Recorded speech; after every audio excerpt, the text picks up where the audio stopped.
The Nintendo Wii is notorious for having a lot of shovelware, but there's also a lot of cool hidden gems and also a lot of really cool rail shooters that you should probably pick up if you can actually find a copy of them.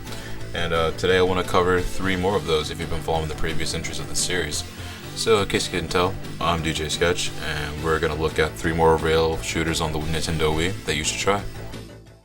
First, let's look at Target Terror, developed by Raw Thrills in 2004 and released in arcades, and also published and ported to the Nintendo Wii by Konami in 2008.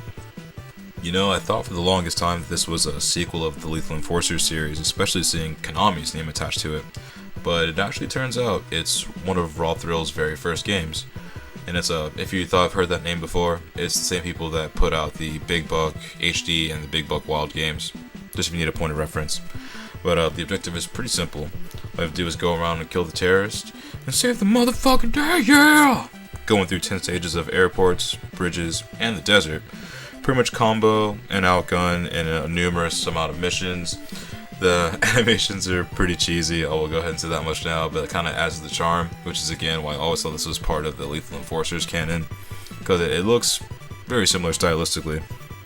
And after all those missions too, there's actually an unlockable bonus mission to divert a plane from hitting the White House. And the only really bad thing about this one in particular, that the frame rate is going to chug at times.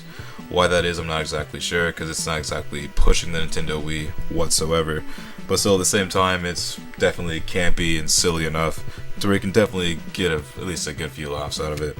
And I can definitely recommend this game if you're into games like the original Area 51, or Max Force, or even like the Virtua Cop series, or Time Crisis. Aside from like the action pedal aspects of those games, it's honestly it's an interesting one. And also, it's for the most part, it's dirt cheap. You can find this for, I'm sure, well under $10, possibly even less than $5, honestly, because it's an interesting game, but also it's not a super awesome game, but it's great for a laugh, and I highly recommend it.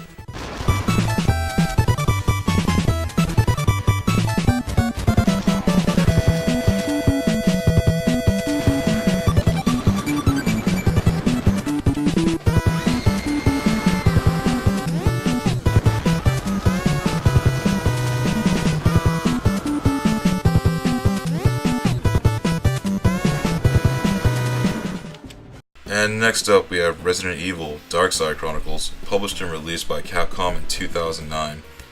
This one basically picks up where Umbrella Chronicles left off just a bit ago, and this installment will dive a little bit deeper into the events of Resident Evil 2 and Resident Evil Code Veronica.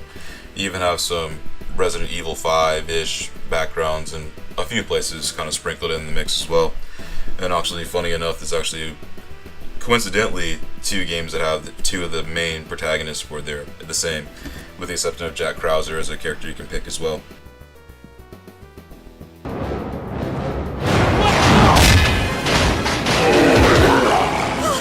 It's that thing again!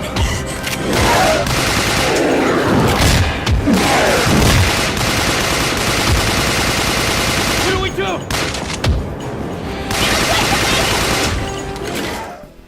So through the course of 3 scenarios to play through with either character, you can take your pick.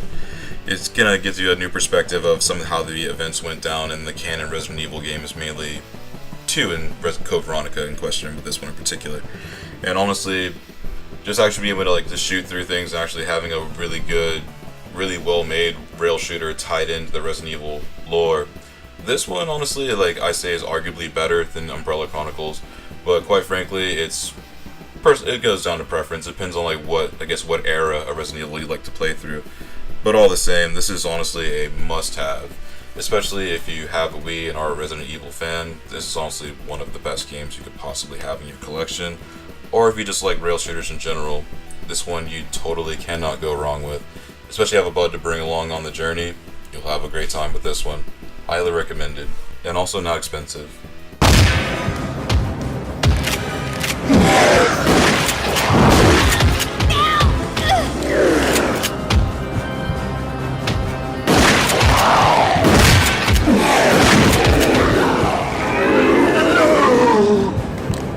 He's gone! We did it.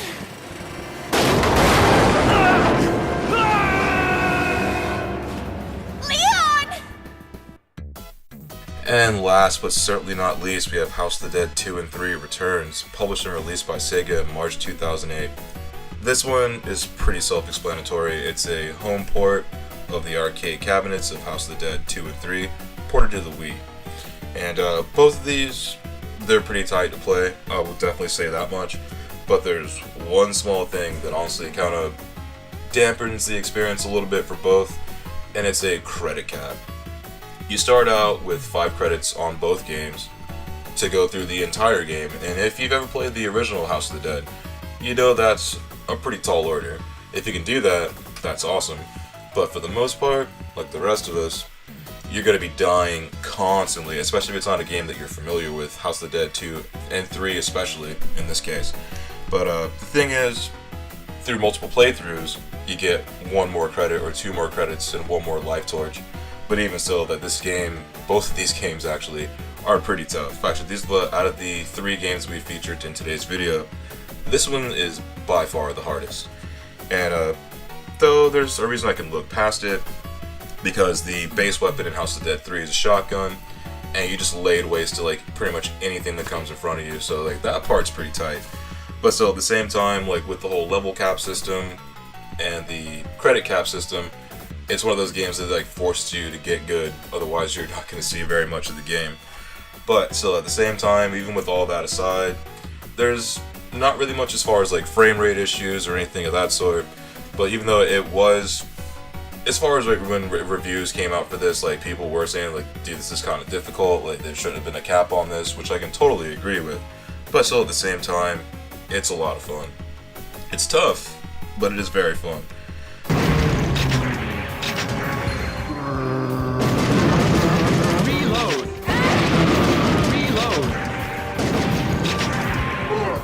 So, without saying much more, this is a great addition to a Wii collection, or anybody who just likes to play rail shooters in general, because this is honestly 2 of the best ones that you're going to find on the Wii, next to Sin and Punishment, Star Successor. Watch that episode 2 if you haven't seen that already. But also, this also is a very good co-op. Also, again, the whole credit cap thing kind of comes into the equation again, because now you're sharing credits. So honestly, if you're going to go that route, if they have people that honestly are kind of going to know what they're doing, so it helps if both of you have played the game before. But also, it's a great party game. This is one that pretty much like everybody's down with House of the Dead. It's one of those games where like I really have never met anyone that didn't like that series. But also, if you're going to go the solo route, it's going to be a challenge, like a very hefty challenge.